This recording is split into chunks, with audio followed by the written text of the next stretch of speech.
late night tripping, I'm late night sipping. Hennessy kisses from fake white women. I had a missus, no mistress, but now my life's different. My ex did because of the life, she don't like distance. I'm turning cold as the winter, wish I was kidding. And nowadays I'm too proud to tell you I might miss you. I had to focus on me and it made my... Another episode of Tyler's Room. We got a special guest, Tony E. Yes, sir. How you doing, bro? Chilling, bro. How you doing? It's nice to finally meet you. Right, me too, bro. I've been trying to get you on for a long time now, bro. Yeah, facts. I've been waiting for me to drop a project. Like, I was like, all right, I'm going to make sure I do Tyler's Room because he shows mad love. I just was waiting for the right time. Every time I'd hit you up, you would say that too, like, I'm about to drop. I'm about to drop. I'm about to drop. So I was like, you know what? I'm going to just wait for him to say he's going to drop. He's going to hit me up, and that's that. Facts. Stay true to my words. I'm not going front. I was surprised when you was like, yo, I'm dropping. I want to come through. I was like, yes. I was like, yes. Now, you always showed mad love, so that was one thing I made sure I had to do. Hit you up, make sure you still want to do the interview. Let's get it done. And I'm not going to lie, I'm a true fan, and I know a lot of people around here are also true fans of yours. Yeah, appreciate that. What was that? I said I appreciate that. Oh, yeah, no doubt, bro. So, since it's my first time meeting you and I honestly don't know you at all, let's just get to know you a little bit. Facts. So, like, we can start off, like, where you from, like, where you grew up and shit. So, I was born in Poughkeepsie at Vassar Hospital, and then I moved to Beacon. I actually moved everywhere. I moved to Beacon, moved around Beacon, lived in Poughkeepsie for a little while, lived in Puerto Rico for a little while, lived in Orlando for a little while, but I'm from Beacon. I would go to Beacon, move to Orlando, move back to Beacon. Move to Puerto Rico, move back to Beacon. So even though you was born in Vassar, Beacon's hometown? Yeah, hell yeah. So you said you lived in Puerto Rico too? Mm-hmm. How long you lived in Puerto Rico? Not for long, lived there, not for long, but we would visit a lot when I was young. I lived there for about 8 months. But when I was younger, I used to be visiting all the time. Yeah. That's what's up. So I would assume you're Puerto Rican Mm-hmm. after listening to the tape and everything. Yeah. What is it like being Puerto Rican to you? Shit, man. It's crazy because I was talking to my grandma last night. She was like, "We the perfect race." We like, but nah. It's just I'm proud of it. It's something that I'm very proud of, to be honest. That's why I dedicated the whole tape to like the aesthetic of my experiences in Puerto Rico, and yeah, I'm just very proud of it, to be honest. Now, they had a bad hurricane not too long ago. Were you affected by that in any way? I got family in Puerto Rico who was affected by it, but everybody's safe, thank God. That's good. So, when did you start rapping? I started rapping when I was like 4 years old, like, might have been younger. My dad was a DJ. He had a DJ equipment in the crib, and started off with him just letting me like put the needle on the record and scratch it, and then like flipping it over to the instrumental side of the record, putting that on, and I just freestyle. So it started at a young age, me like writing lyrics and. So when did you make your first song? First actual song? Yeah, like in the studio, or like not in a real studio, but like you know. Yeah. So my dad bought me this little USB mic that was like $20 at Walmart, and the program called Hip Hop EJ, which was like you would take a bunch of loops and put them together and make beats, and then you could like record yourself rapping and shit over it or singing or whatever. And so that was the first time I did it. But the first time I made an actual song was, I remember I put out a song in like 5th grade called Princess, and it was over the 50 Cent. It was over some 50 Cent beat. I forgot the name of it. And do you still have it? Yeah, actually, it's in my car. Actually. Oh, you got it on a CD? I got the CD in my car. That's fine, Facts. bro. Facts. So, who were your influences growing up? My influences growing up, Lil Bow Wow was a big influence, because that was one thing when I was younger. That's another reason why I started so young, is because like I had somebody to look up to that was around the same age as me. Right. Like Bow Wow was, he's probably a little bit older than me, but he looked like me. We was both small. We was both kids, and he was doing his thing, and it inspired me to do my thing, especially with my pops in the crib. So, Bow Wow, shit. In like high school, I looked up to Charles Hamilton. I don't know if you know who Charles Hamilton is. Yeah, Charles Hamilton was one of my biggest inspirations. I used to dress like him. I used to talk like him. Used to try to rap like him. Used to try to make beats like him. Right before him was Lupe Fiasco, Kanye. Yeah, I see Kanye's a big influence for you, like now, right? Yeah, hell yeah. I seen the video. I remember you put the video of you freestyling to the chorus, or what was that? The service? The service. I took a that's crazy. I took a one of the services and just looped it, and then just did like a freestyle. Oh, that's fire. Yeah, man. Oh, actually, you talking about when I was in Miami? Yeah, and I was actually there. Yeah, you was actually there. Yeah. Facts. No, I was there. They was playing. It was the end of the service. They was playing the outro to everything, and Kanye was leaving on like a boat. That was the service where he was like he was painted silver. Oh damn. Yeah, he was painted all silver. So he was leaving, and they was just playing that, and I was like, nah, I gotta take advantage of this. He did like a little freestyle. That shit was fire. Yeah. Were there like a bunch of people around you watching? Oh yeah. Yeah. There was people everywhere, but there was people trying to take pictures and shit. There was a lot going on. Nah, yeah, that definitely was a cool video that you put together. Cause I was like, damn, like he's actually there. Yeah. Kanye's probably there and shit. Yeah, you see yeah. the people in the background. I was like, Yeah. man, that shit is hard. Yeah, shout out Snell for getting me in there. But yeah, man, that shit was cool. So, what's your recording process like? It depends. It really depends. Most of the time, I start with the beat, and then kind of go from there and get inspiration from the beat. But it really depends. Sometimes I write. Sometimes I go bar for bar. So it really depends on what type of mood I'm in. Right, because going back to listening to your other project versus the one you just put out, it's like two different sounds. Yeah. To my ear. Nah, it is. It really is. And I was a little nervous. Now that you like say that, I was a little nervous because like Sleepless Nights is one type of vibe, and La Tienda is a whole different type of vibe. So like before I put it out, I was a little nervous. You know what I'm saying? I didn't know how people were gonna receive it. Do you have like a lot of like Puerto Rican like friends and family who knew about the project, who you felt like you probably don't want to let down with this? Yeah, but it's so the project is so authentic, and the inspiration behind the project is so authentic that like I can't let nobody else. I can't let nobody down. Like this is real life stuff. Like this is real shit. You know what I'm saying? Yeah. What is your favorite song on the album? Damn, I don't project. No, bro. I really like 252. I really like Hear Me. I don't know, bro. That's hard. I can't choose one. It's like trying to pick your favorite child. All right. So, if a label was like, "Oh, we just heard or we want to hear your latest from your project, but we haven't heard any," what song would you pick first to play? Probably either Red or Papa, probably Papa because it's like it's like the most mainstream song on there. You know what I'm saying? I think Red's the most mainstream song on there. You think so? It's crazy because we almost didn't put Red on there, and I had to because I worked with other people who helped me put these visions together, and like we was going back and forth. Like I was like, nah, Red gotta go on there. I'm telling you, bro, everybody gonna love Red. Nah, that song, that's my favorite song, and Bullseye. Yeah. Oh, Bullseye. That's crazy that you say Bullseye, because that's I went kind of left with Bullseye. Like I tried to do something a little different, be a little creative and shit. So. Like, when I heard it, I was like, this shit sounds familiar, because I listened to shit like that. But then I was like, I think you put this out before. And then I went to your Instagram, scrolled all the way down. Sure enough, you put it out. Put out a preview. Yep.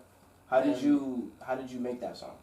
That song. All right, so Rich Morris was in the kitchen, I think. Yeah, we was in the he was in the kitchen. I might have been in the kitchen too, whatever. So he's making a beat on the speakers in the kitchen. And I hear it, and I'm like, yo, this is wavy. So I tell him, I'm like, yo, can you send me that when it's done? Because I'm going to try to lay something to it tonight. He sends it to me. I go to the studio. I make a whole different version of that song. The beat originally is it's slower, a lot slower. I make that version. Then I put it on my phone, and I brought it into iMovie on my phone. And then I sped it up, and I liked how it sounds sped up. And I put some like clips behind it. That's the shit you seen on Instagram. And I just posted it, and I just I kept listening to it. So I was like, nah, I gotta speed the whole track up, sped the whole track up. and then revisited it like 2 months later, and fucking took some stuff out, put some stuff in, and that's pretty much how. So you pretty much accidentally made a banger. Yeah, pretty much. Cause I fuck with that song. Yeah. Like that song is, to me, that's above Red. Cause I like the vibe and shit to it. Yeah. But it's like that shit is just different. Like Yeah. how do you accidentally make that? That's how a lot of stuff comes together, bro. Like for real, a lot of stuff that I be making, that's how it comes together, man. Accidentally. Definitely, I believe it. So you record at the retreat, right? Hmm. What is like the retreat? The retreat, like the place, is it's like a safe haven for artists, really. So I'll just tell you the story of how I started like working out of there. It's like I had drops, or I was about to drop See Nothing, and Zoo, that's one of the people who runs the actual studio in the retreat, because you could buy time at the retreat for studio. Oh, so anyone could just buy time? Yeah, anybody could buy studio time. Zoo reached out to my manager and was like, yo, we like this kid. We want to start working with this kid. And so we went over there and we started chopping it up. Next thing you know, they let me use the studio for free. So I was using the studio, and it's just a really creative environment, and it's a big house with like speakers all over it. So we started inviting like people, like producers, photographers, videographers, just creative people. Mm-hmm.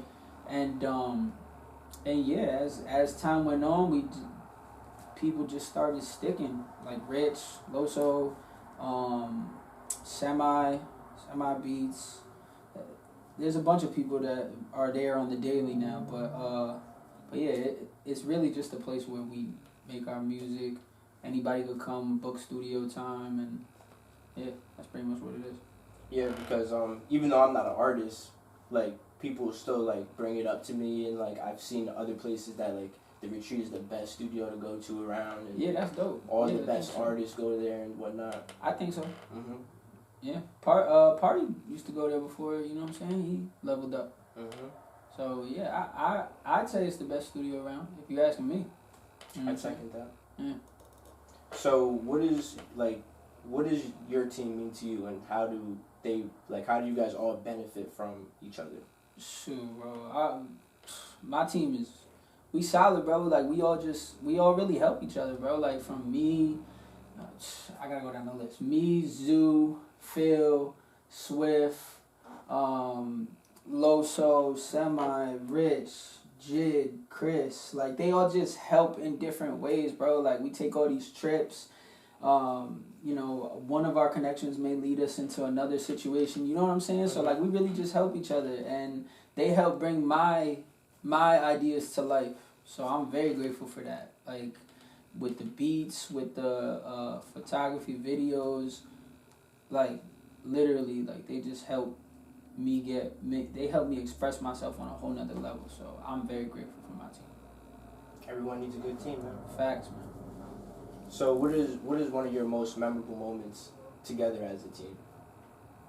Damn, there's so many, bro.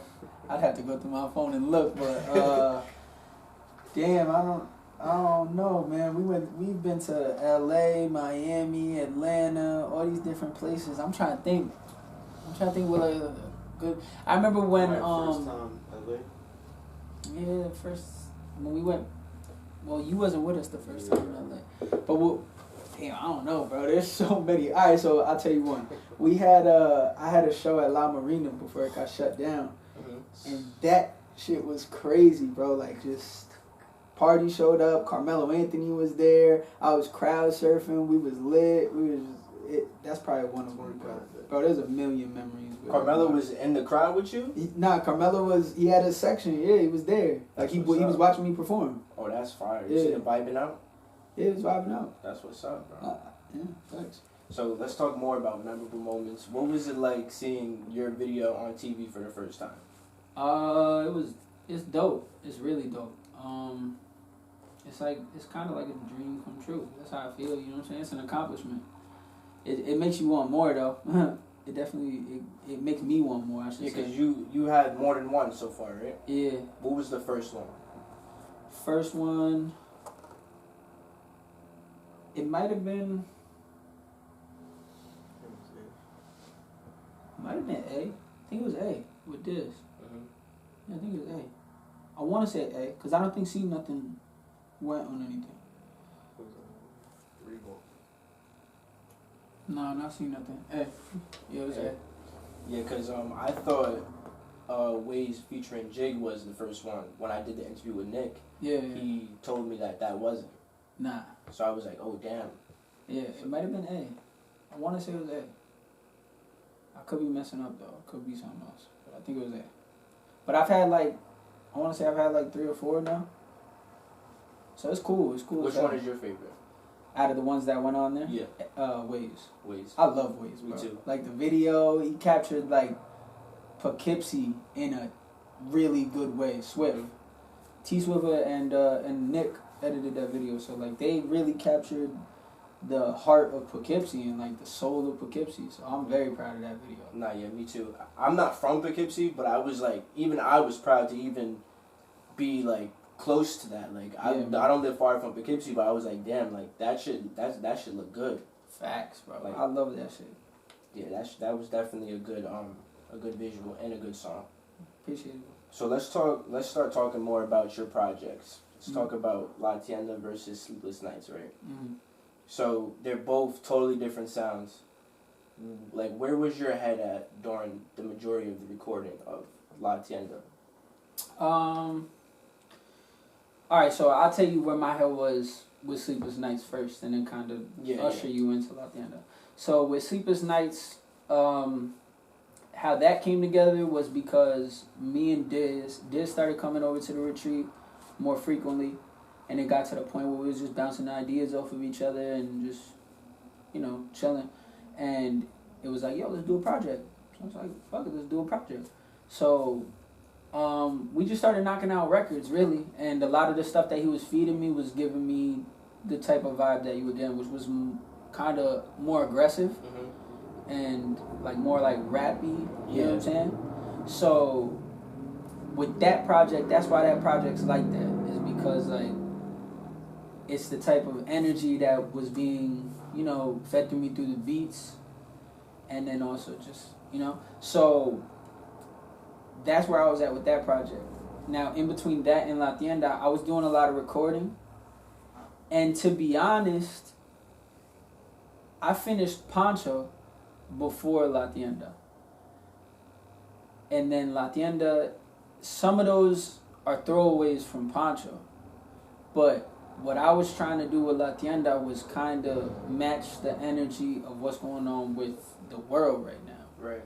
Which is like more sincere and less like boasty and, like more like honest, and I wanted people to like hear how I was feeling. You know what I'm saying? Right. Rather than turn up and I was shit just about like to that. say, because like Sleepless Nights are more of like party tracks versus Yeah. La Tienda, where most of those are like sentimental, heartfelt songs. Mm-hmm. And you know what's crazy is like that's how I started doing music seriously, was like with like sentimental shit. Like I remember in high school, the first song I put out in high school was called Pink Lemonade. And it was a freestyle over that Lemonade beat by Gucci. And then the second song I put out was a song called Mother's Day, where I literally was just talking about like the death of my mom. And people like really gravitated to that shit. So I kept going with sentimental music, and that's the type of music that Charles Hamilton would make. That's the type of music that Lupe Fiasco, Kanye West, those are my influences. Right. So I kept going with that. And when I put out Sleepless Nights, I had people hitting me, like people that had been listening to my music, hitting me, talking about, you kind of losing yourself. Like saying that to me, like, really? And that wasn't the case at all. And I knew that wasn't the case because I know the music that I'm making. That was just one project. That was the vibe for Sleepless Nights. You know what I'm saying? Was that turn up shit. So to hear that from other people, it was just kind of like, damn, that's whack. Now I gotta. So with La Tienda, I wanted to, match the energy of the world, but I also wanted to show people that, like, yo, I still do that type of shit. So.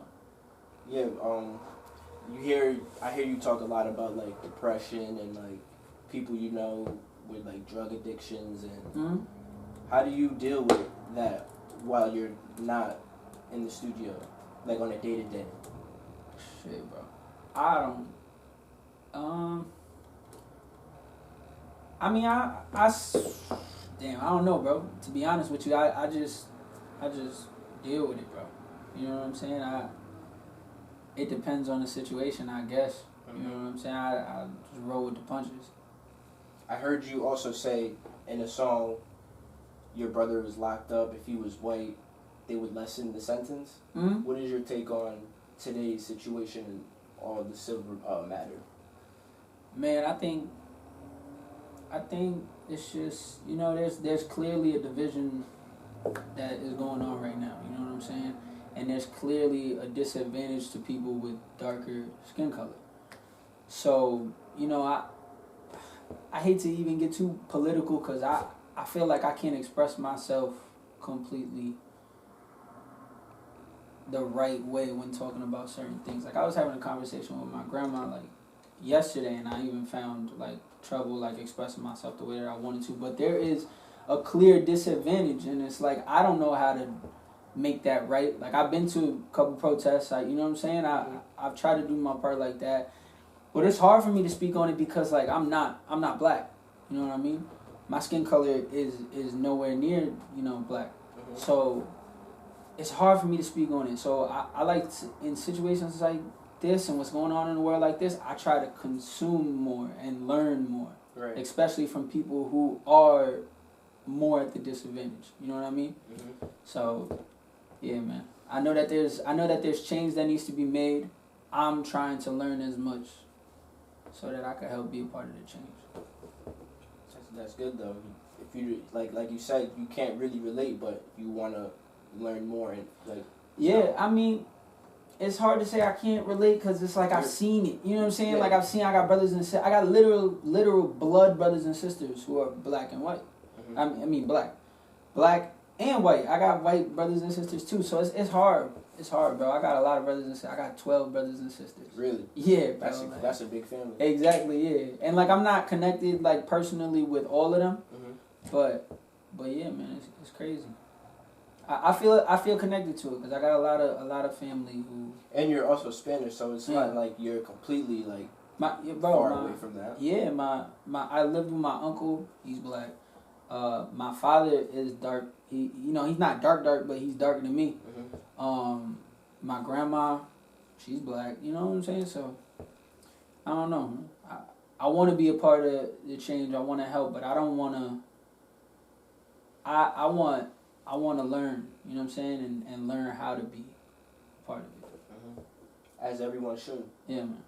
So let's talk about the heartbreak behind the whole project. Yeah. Sounds like there's a whole lot of what you say in the DM, sad boy tone or something like that. Yeah, sad boy tone, hashtag. A lot of sad boy tone going on in this city, bro. So what happened, man?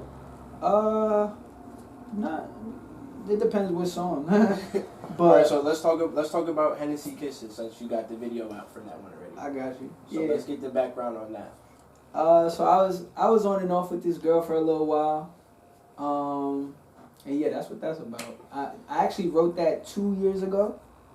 And yeah, it was one of the times where we were off. We actually ended up getting back together after I wrote that song.